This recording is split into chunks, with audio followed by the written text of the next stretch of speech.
હિંમતનગરથી 75 કિલોમીટરના અંતરે આવેલા ખેરાલુ ગામમાં નવનિર્મિત બીએપીએસ સ્વામિનારાયણ મંદિરમાં વેદોક્ત પૂજન વિધિ કરીને પ્રમુખ સ્વામી મહારાજે આ વિસ્તારને એક નૂતન સંસ્કાર ધામની ભેટ ધરી છે. 3 દાયકા પૂર્વે ઉત્તર ગુજરાતના આ ગામમાં પહેલી વખત સ્વામીશ્રી પધારે ત્યારે માત્ર એક જ સત્સંગી વીરચંદભાઈ મોદી હતા. અને વખતે તેઓની ભાષામાં કહીએ તો દીવો ત્યાં દિવેટ નહીં, દિવેટ ત્યાં ઘી નહીં, ઘી ત્યાં દિવાસળી નહીં પરિસ્થિતિ હતી. પારાયણ કોકને ત્યાં, રહેવાનું એવાને ત્યાં કે જ્યાં સંડાસ પણ ન હોય. અને એ વખતે આ પરિસ્થિતિને સહર્ષ સ્વીકારીને સ્વામીશ્રી એમ બોલ્યા હતા કે આ સીમાડો ક્યાં નથી પડ્યો. અનેક અગવડો છતાં સત્સંગ વૃક્ષ મોહરવા માટે સ્વામીશ્રી 7 વખત પધાર્યા છે. એવા મહાપ્રસાદી ભૂત તીર્થ ખેરાલુને સ્વામીશ્રીના આ તરફના વિચરણના કારણ સહજતાથી તેઓનો લાભ પ્રાપ્ત થયો હતો. તારીખ 27/2/2005ના રોજ અહીં પધારીને સ્વામીશ્રીએ મંદિરમાં દિવ્યત્વનો સંચાર કર્યો હતો. ગામમાં મોકાની જગ્યા પર રચાયેલા સુંદર કલાત્મક મંદિરના સિંહાસનમાં અક્ષર પુરુષોત્તમ મહારાજ, રાધાકૃષ્ણ દેવ તથા ગુરુ પરંપરાની મૂર્તિઓ શોભી રહી છે.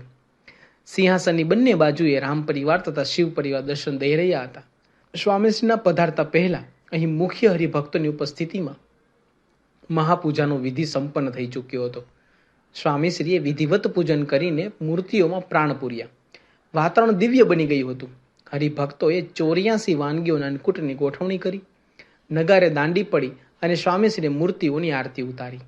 કળશ પૂજન અને પ્રદક્ષિણા કરીને સ્વામીશ્રી આજ હોલમાં હકડે ઠઠ ભરાયેલી સભાને આશીર્વાદ આપવા માટે બિરાજ્યા. સ્વામીશ્રીના ચરણ સુધી હરિભક્તો બેસી ગયા હતા. જૂના જમાનાની સભાને યાદ અપાવે એવી આ પ્રેમ ભક્તોની સભા ભરાને બેઠી હતી. જમીનદાતા પ્રેમજીભાઈ એમ દેસાઈ મંદિર ઊભું કરવામાં જેઓનો સિંહ ફાળો છે એવા વીરચંદભાઈ મોદી, નગરપાલિકાના પ્રમુખ નરેશભાઈ બારોટ, કનુભાઈ પટેલ, લાલજીભાઈ ચૌધરી, નારાયણભાઈ પટેલ, ચંદુભાઈ જયંતિભાઈ, થોભણભાઈ, નારાયણભાઈ પટેલ, ભગુભાઈ પટેલ, ભરતભાઈ, પુખરાજભાઈ સોની, કુટલમલી સોની, નરસિંહભાઈ ચૌધરી, ડૉક્ટર રૈયાણી સાહેબ, નટુભાઈ પટેલ, રજનીભાઈ સોની વગેરે હરિભક્તોએ હાર પહેરાવીને સ્વામીશ્રીનું સ્વાગત કર્યું. ત્યારબાદ સદાય ભક્તિના કેફમાં રાચનારા પ્રેમી ભક્ત વીરચંદભાઈ મોદીએ બળભર્યું પ્રવચન કર્યું. ઈશ્વરચરણ સ્વામી તથા વિવેક સાગર સ્વામીએ પ્રવચન કર્યા પછી સૌ ઉપર આશીર્વાદ વર્ષાવતા સ્વામીશ્રીએ કહ્યું કે મંદિર ખૂબ સરસ બની ગયું છે. એકદમ વ્હાઇટ, અમેરિકાનું વ્હાઇટ હાઉસ જેવું. પણ આ તો વ્હાઇટ હાઉસ કરતાં પણ અધિક છે, કારણ કે અહીં તો ભગવાન બેઠા એટલે આ વ્હાઇટ હાઉસ તો આપણને બધાને ધામમાં બેસાડે એવું બની ગયું. જેમ કહ્યું છે ને કે ડાહ્યો કોઈ પ્રભુ ભજતો નથી, ગાંડો થાય એ ભજે છે. એટલે વીરચંદભાઈ ગાંડા જ થયા છે. એમને ગાંડો ડાહ્યો ભેગું છે. ડાહી એવા છે કે વાણિયા બુદ્ધિથી બધાને હળે મળે, ને ગાંડા એવા કે જગત ખોટું થઈ જાય તો ભગવાન ભજાય. એમનું ખોટું થઈ ગયું છે એટલે એમની આ સાબરકાંઠામાં મહેસાણા ડિસ્ટ્રિક્ટમાં મંદિરોમાં સેવા છે. સાધુ સાથે ફર્યા છે. એમાં થાક નહીં, આળસ નહીં. કોઈ બોલી જાય તો આત્મા રૂપે વર્તે. સંતો હરિભક્તોનો મહિમા બહુ છે. એમને એવું અંગ છે તો આ બધું કાર્ય થાય છે. પ્રેમજીભાઈએ કિંમતી જમીન આપી છે તો મંદિર પણ એવું જ થયું છે. હજારો માણસો દર્શને આવશે એ પુણ્ય મળશે. ભૂમિદાન એ મોટું દાન. મંદિરમાં લોકો ભગવાનની ભક્તિ કરશે એનો ભાગ એમને મળ્યા જ કરશે. એમના કુળ પરિવારને પણ મળશે. જેણે જેણે સહકાર આપ્યો છે તેને તને મને ધને સેવા કરી છે એ બધાનું ભગવાન કલ્યાણ કરશે. હવે આ મંદિર એ બધાનું ઘર થઈ ગયું છે. મારું ઘર એટલે મંદિર. એટલે ખેંચાતાણી ન થાય કે મારા ઘરે આવ્યા ન આવ્યા, આ ઘર માની લીધું એટલે ઠાકોરજી બેસી ગયા અને પધરાવણી થઈ ગઈ છે એમ માનવું અને અહીંયા દરરોજ દર્શન કરવા આવી જવું. એટલે ભગવાન બધાના સંકલ્પ પૂરા કરશે ને જય જયકાર થશે. પ્રેમ ભક્તિના પ્રવાહમાં સ્વીકારીને સ્વામીશ્રી અહીંથી 11:45 વાગે મહેસાણા મંદિરે પધાર્યા. સ્વામીશ્રીના દિવ્ય સત્સંગ લાભથી ધન્ય થયું મહેસાણા નગર. ઉત્તર ગુજરાતમાં મુખ્ય મથક સમા મહેસાણા નગરમાં પધારીને સ્વામીશ્રીએ સત્સંગની દિવ્ય સૌરભથી નગરને મહેકતું કરી દીધું હતું. સતત 6 દિવસ માટે અહીં આધ્યાત્મિકતાની અભિવૃષ્ટિ કરવા માટે તારીખ 27 ફેબ્રુઆરી 2005ના રોજ મધ્યાહન સ્વામીશ્રી અહીં પધાર્યા ત્યારે ફૂલની બીછાથી મંદિર મહેકતું હતું. ભર બપોરે ઢળતા શિયાળાને લીધે વાતાવરણ આહલાદાયક લાગી રહ્યું હતું.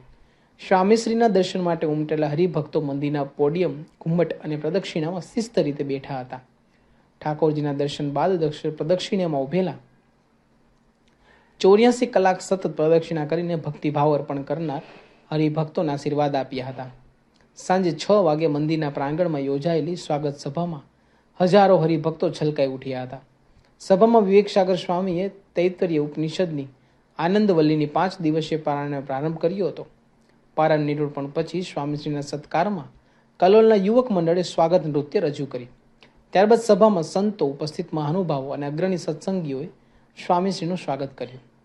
Naranbhai, collector Shri Bhanu, doctor G.K. Patel, Manibhai Patel, Madhubhai M. Patel, P.R. Chaudhary તેમજ ઉત્તર ગુજરાતના અગ્રણી હરિભક્તો વગેરે પુષ્પગુચ્છ અર્પણ કરીને સ્વામીશ્રીને વધાવ્યા. આશીર્વર્ષા કરતા સ્વામીશ્રીએ કહ્યું કે યોગીજી મહારાજ વાત કરતા કે રવિવારનો દિવસ એટલે ભગવાન ભજવાનો દિવસ. સ્વામીનો આદેશ હતો કે 25,000 રૂપિયા નફો થાય તો એ મૂકી દઈને પણ કથા વાર્તામાં જવું. સાંજે મંદિરે જઈએ તો આખા દિને પ્રવૃત્તિનો માનસિક થાક લાગ્યો હોય તેનું નિવારણ થઈ જાય, શાંતિ થઈ જાય. મૂળ તો ભગવાન સાથેનો સંબંધ કાયમ રહેવો જોઈએ. વ્યવહારનો લઈને ભગવાન ન ભૂલી જવા. ભગવાનનું અનુસંધાન આપણા જીવનમાં ક્ષણે ક્ષણે હોવું જોઈએ. નિસ્દિન સંત સમાગમ કીજે, 24 કલાક ક્યાં નવરા છીએ. એટલે જોગી મહારાજે દયા કરી અઠવાડિયે એકવાર સત્સંગ કરો. કેટલાકને એમ કે અમારે સમય ક્યાં છે, પણ લગ્નમાં, પાર્ટીમાં આપણું કામ મૂકી સાચવી લઈએ છીએ. તો રવિવારનો દિવસ ભગવાન માટે, ભગવાનના આપણા પર કરેલા ઉપકાર છે. ભગવાન રાજી કરવા રવિવારનો દિવસ કાઢવો. આ સત્સંગ કરશો એટલું અજ્ઞાન જશે. તારીખ 28 ફેબ્રુઆરી 2005ના રોજ સંધ્યા સત્સંગ સભામાં મહેસાણા ખાતે સ્વામીશ્રી દ્વારા સ્થાપિત BAPS સ્વામિનારાયણ છાત્રાલયના વિદ્યાર્થીઓએ વિશિષ્ટ રજૂઆત કરી હતી. વિવેક સાગર સ્વામીની પારાયણ પછીની વિદ્યાર્થીઓના વાલીઓએ અનુભવ પ્રસ્તુત કર્યા હતા. વિદ્યાર્થીઓએ બ્રહ્મ વિદ્યાની કોલેજ એ નામક સંવાદ રજૂ કર્યો. આજના કોલેજના વાતાવરણના લીધે વિદ્યાર્થીઓની બગડેલી માનસિકતા અને છાત્રાલયમાં રહેલા છાત્રોની એકાગ્રતા અને આત્મબળ બંનેનું સુપેરે ચિત્રણ કરવામાં આવ્યું હતું. વિદ્યારતન સ્વામીએ સંબોધન કર્યા પછી પ્રતિનિધિ વિદ્યાર્થીઓએ હાર અર્પણ કરીને આશીર્વાદ મેળવ્યા. અહીંના છાત્રાલયમાં રહેતા 128 વિદ્યાર્થીઓ દરેક નાના મોટા નિયમ લીધા હતા. આ નિયમોના આલેખનથી બનાવેલું હૃદયહાર પ્રતિનિધિ વિદ્યાર્થીઓએ સ્વામીશ્રીને અર્પણ કર્યું. સ્વામીશ્રીના હૃદયમાં સ્થાન મેળવવાની ઝંખના સાથે એક વિશાળ હૃદય વિદ્યાર્થીએ સ્વામીશ્રીને અર્પણ કર્યું. સૌ પર આશીર્વર્ષા કરતા સ્વામીશ્રીએ જણાવ્યું કે આજે છાત્રાલયના વિદ્યાર્થીઓએ આપણી સમક્ષ બહુ સારો સંવાદ રજૂ કર્યો છે. જોગી મહારાજ અને બ્રહ્મ વિદ્યાની કોલેજ કહેતા આપણે ભણીને કુટુંબની, દેશની, રાષ્ટ્રની સેવા કરવી છે. સાથે સાથે આપણામાં આધ્યાત્મિક સંસ્કાર પણ હોવા જોઈએ. સત્ય, દયા, અહિંસા, બ્રહ્મચર્ય આ ગુણો કેળવવા જોઈએ. એ આધ્યાત્મિક મૂડી પણ વધારવાની છે. એ આ બ્રહ્મ વિદ્યાની કોલેજમાં મળે છે. મોટા પુરુષનો પરોપકાર છે. આવા સંસ્કારી સમાજથી બધાને શાંતિ થશે. સંયમ વિના કોઈ પણ વસ્તુ સિદ્ધ થાય નહીં. પહેલાં છોકરાને ગુરુકુળમાં મૂકી આવે તે 25 વર્ષ સુધી જોવાના નહીં. ત્યાં ઋષિ મુનિઓ પોતાનો બાળક છે એ મમત્વથી ભણાવતા. છોકરા સ્વાવલંબી થતા. અત્યારે સુવિધા જોઈએ, ન હોય તો ધમાલ કરે, પણ સુવિધા નહીં. સંસ્કારની જરૂર છે. જેનાથી સારા બનવાના છીએ એની ઉપેક્ષા થઈ ગઈ છે. મંદિરો, ગ્રંથો, સંતોની જરૂર છે. પોલીસ, દવાખાના, ન્યાયતંત્ર એ બધાની જરૂર છે. એમ મંદિર એક કોલેજ છે. અહીં સ્વતંત્રપણે ન વર્તાય એટલે અહીં ન ફાવે. પણ ભણવામાં તો સંયમ જ જોઈએ. લોકો કહેશે આ તો ભગતરો થઈ ગયો, પણ ભગતરા થવાની વાત જ નથી. પણ સારા નાગરિક આપણે બનવાના છે ને દેશ સમાજ માટે કરી છૂટે એ વાતની માટેની વાત છે.